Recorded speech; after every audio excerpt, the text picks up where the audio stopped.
मैं हूं Nabeel Shaikh, entrepreneur, corporate trainer, investment banker और स्टार्टअप एडवाइजर। अगर आप बढ़ते हुए वेट से परेशान हैं और थोड़ी बहुत भी अकाउंटिंग जानते हैं तो अपना वेट कंट्रोल कर सकते हैं। हमारी बॉडी भी एक ट्रायल बैलेंस की तरह है जिसमें डेबिट और क्रेडिट को बराबर रखना होता है।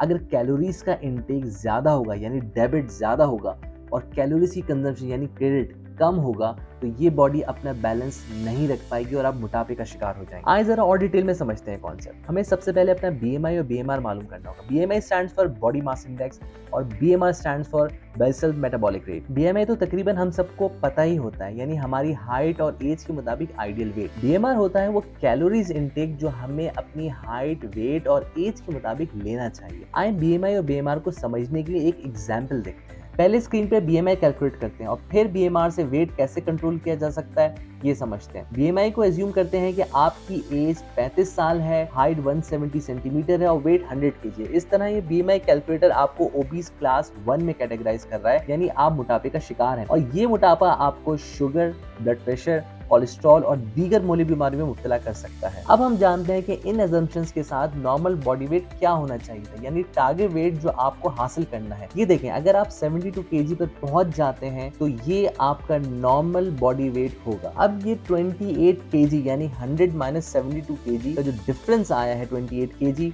ये कैसे कम करें, इसको जानने के लिए बीएमआर कैलकुलेट करना। सेम इनपुट चाहिए हमें, यहाँ भी एज, हाइट और टारगेट वेट। हमारी एग्जांपल में आपकी एज 35 इयर्स थी, हाइट 170 सेंटीमीटर और टारगेट वेट 72 केजी था। कैलकुलेटर हमें बता रहा है कि हमारा daily intake 16-13 calories per day होना चाहिए इस वेट को मेंटेन करने के लिए, जिसमें कोई एक्सरसाइज वगैरह शामिल नहीं है। लेकिन अभी हमारा बॉडी वेट 100 केजी है, यानी अभी हमारा इनटेक 1613 कैलोरीज से ज्यादा है। अब आता है असल नुस्खा यानी कैलोरीज कैलकुलेटर। आपको बहुत सारी फ्री एप्स मिल जाएंगी कैलोरीज कैलकुलेट करने के लिए।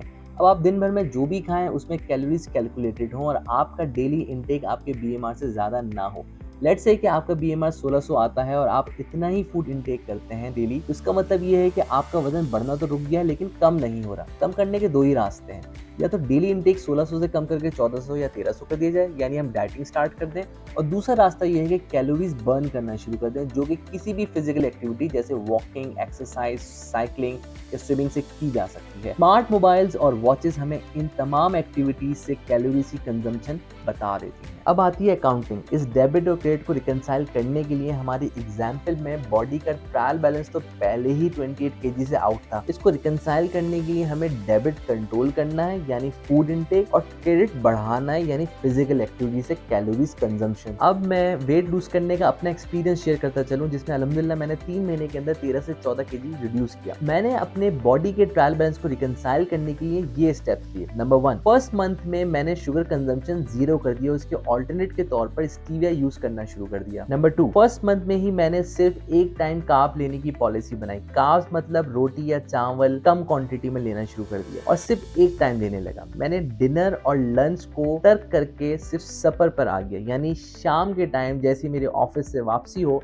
उस टाइम मैंने सपर लेना शुरू कर दिया, जिसके अंदर मैं कार्ब्स लेता था। यानी मैं दिन में सिर्फ नाश्ता करता हूँ, फिर शाम में तकरीबन 7 बजे के करीब सपर लेता हूँ। अगर दिन में कभी भूख लगी तो sugar free orange juice P लिया या फिर मैक्सिमम 7 दाने अखरोट या काजू के खा लिए। नंबर 3, फर्स्ट मंथ में ही मैंने 7000 स्टेप्स वॉकिंग की पॉलिसी बनाई। इसके लिए अलग से टाइम निकालना बहुत मुश्किल था, तो मैंने ऑफिस आवर्स में ही कॉन्फ्रेंस कॉल चलते फिरते अटेंड करना शुरू कर दी। इस तरह मेरे बिजनेस आवर्स में ही वॉकिंग टारगेट मीट हो जाता। नंबर 4, सेकंड मंथ में मैंने फ्राइड स्टफ बिल्कुल खाना बंद कर दिया, और अगर थोड़ा बहुत फ्राइड खाने का दिल भी चाहता तो एयर फ्रायर या cholesterol free cooking oil spray use करने लगा। नंबर 5, सेकंड मंथ में वॉकिंग स्टेप्स बढ़ाकर 10,000 कर दी, यानी डेली वॉकिंग स्टेप 10,000 हो गया। नंबर 6, शुरू से वाटर इनटेक का खास ख्याल रखा ताकि बॉडी में डिहाइड्रेशन ना हो। नंबर 7, शुरू में वेट तेजी से कम हुआ और फिर एक जगह आकर स्लो हो गया, क्योंकि शुरू में बॉडी अपने आप को एडजस्ट कर रही होती है और बॉडी में मौजूद फैट्स के रिजर्व यूज करने लगती है, लेकिन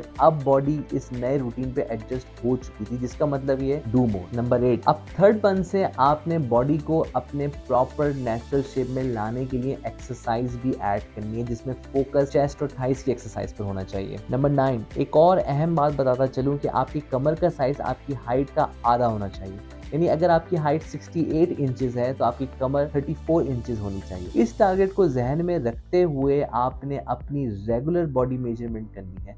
वेट का कम होना ही ज़रूरी नहीं, बल्कि कमर का कम होना, कपड़ों का ढीला होना अच्छे इंडिकेटर्स हैं जो आपने मॉनिटर करने हैं। इंशाल्लाह जब आपका वेट नॉर्मल हो जाएगा तो आप खुद ही अपने बारे में अच्छा महसूस करने लगेंगे, एक कॉन्फिडेंस फील करेंगे। मैं उम्मीद करता हूँ कि इस वीडियो ने भी आपकी नॉलेज में कुछ ना कुछ इजाफा किया होगा और आपको हेल्प करेगा आपके वेट कंट्रोल करने के लिए। हमारे साथ रहिएगा, हमारा चैनल ज़रूर सब्सक्राइब करिएगा और अपने दोस्तों में ये वीडियो ज़रूर शेयर करिएगा। Thank you.